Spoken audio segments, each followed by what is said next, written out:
Y'all.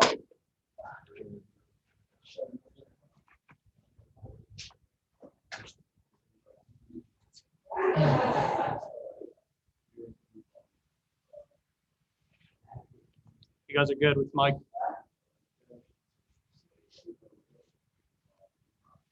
I guess I can go first. Mike, you had that really big run today. I think it was a 58-yarder or something close to that. On that run, Josh got a really good block. Do you remember that block, and how much do you think that helped you kind of scamper up the field a little bit? Yeah, I mean, I remember I went to right after I got to the sideline after that drive, I went straight to him because that was a great block. Um, I saw him with the corner, and I tried to set him up as well as I can. And I feel like I did a good job with that. And, I mean, that's just great effort downfield. When you got receivers that block that way, I mean, that unlocks a lot of things, big play capability.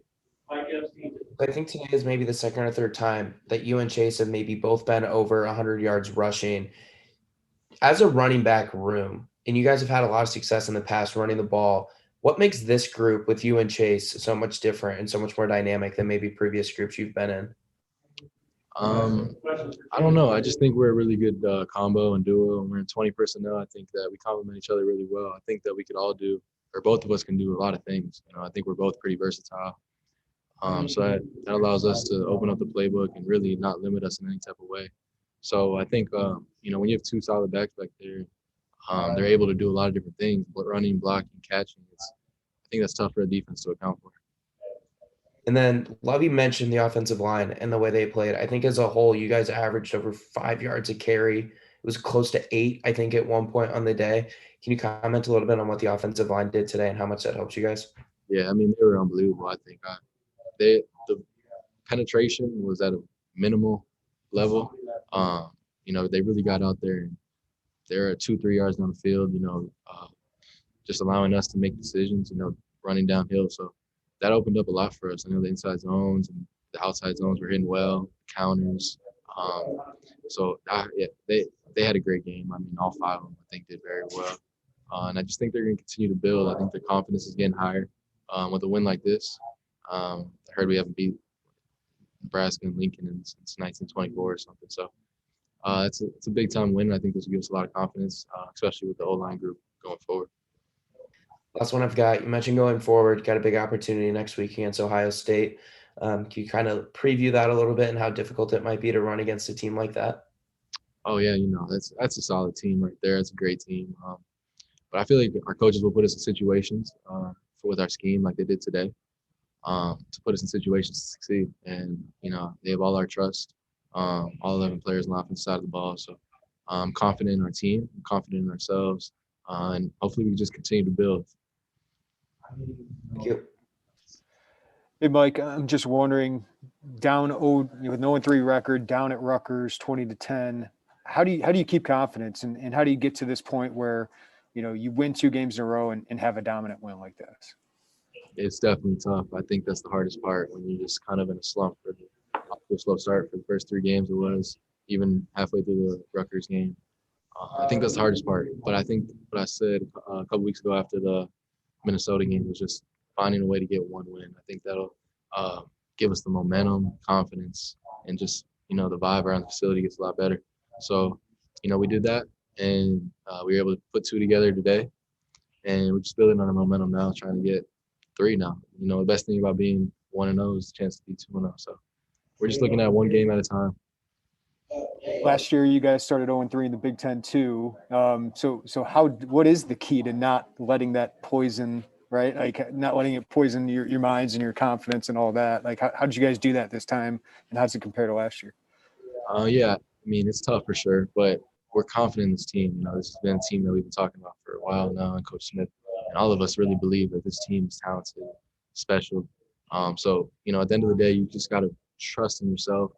All 11 players on offense, all 11 players on defense, special teams, the entire team, each player trusts in themselves and just knows that, yeah, we're going through a tough time right now, but we're going to get over the edge. There's light at the end of the tunnel. Once we break through and we see a little bit of light, we want all the sunlight. So we just want to keep going, keep building. That's 2 in a row for us. We just want to keep stacking.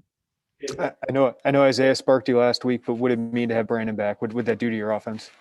I think it opened up a lot. I mean, I think the secondary was, a little worried about the throw. I think with Bebe catching the touchdown, that kind of kept him back there a little bit so he couldn't stack the box as much. And I just think when you're playing complementary football, you're running the ball, opens up the pass game. When you're throwing the ball, opens up the run game. The defense really doesn't know what's coming. So it helps. Every aspect helps in that. So it's good. Each quarterback adds their own element, and we love both of them.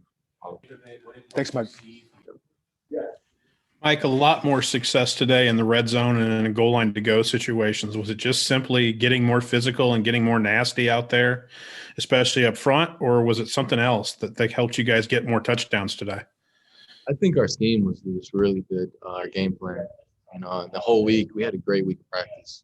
I don't know if Coach Smith talked about it. It's probably our best week we've had of practice this year.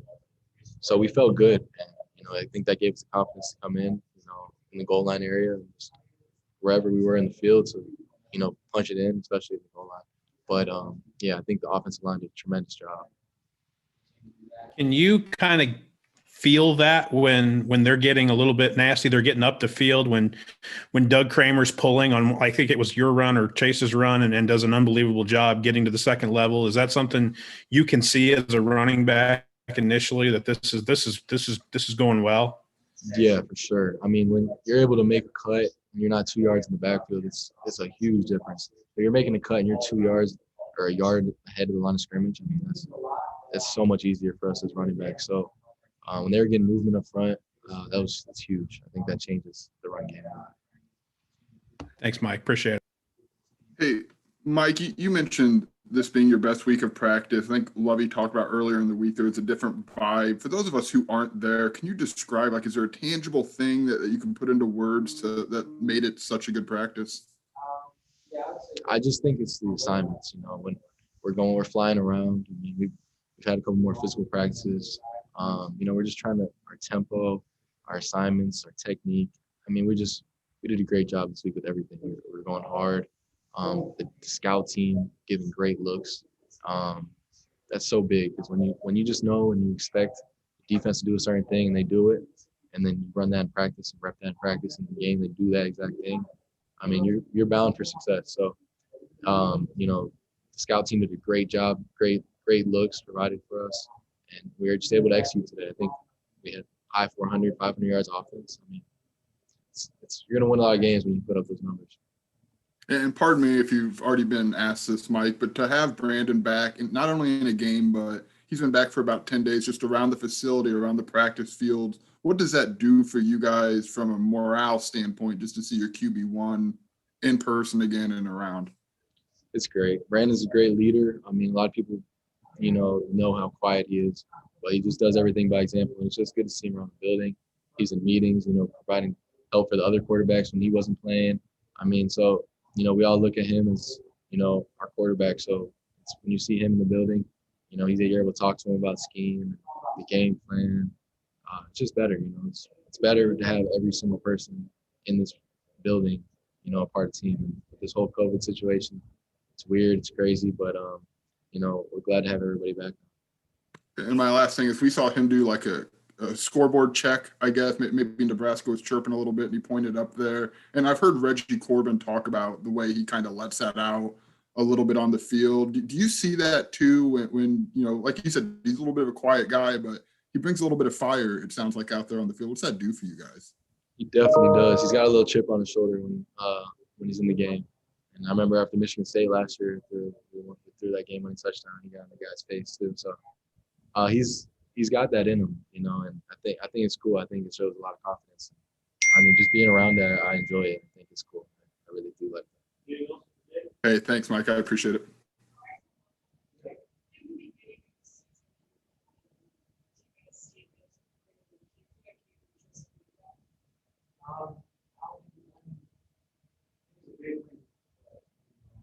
Is that it?